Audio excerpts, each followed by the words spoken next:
बिस्मिल्लाहिर्रहमानिर्रहीम।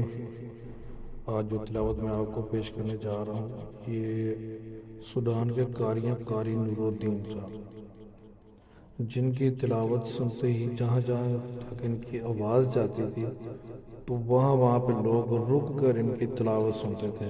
इतनी प्यारी इनकी आवाज़ और इतनी प्यारी किरत और इतना प्यारा अंदाज अदा करने का तिलावत, तो आइए मिलके सुनते हैं। كان غراما إنها ساءت مستقرا ومقاما والذين إذا أنفقوا لم يسرفوا ولم يقتروا وكان بين ذلك قواما والذين لا يدعون مع الله إلها آخر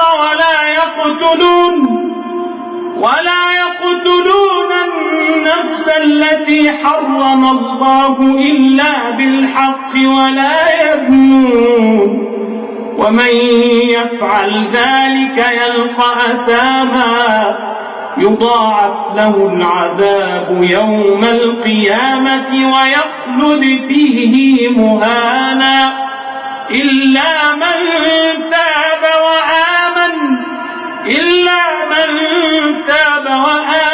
وعمل عملا صالحا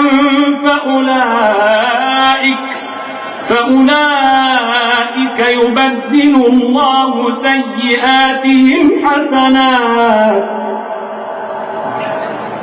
وكان الله غفورا رحيما ومن تاب وعمل صالحا فإنه يتوب إلى الله متابا.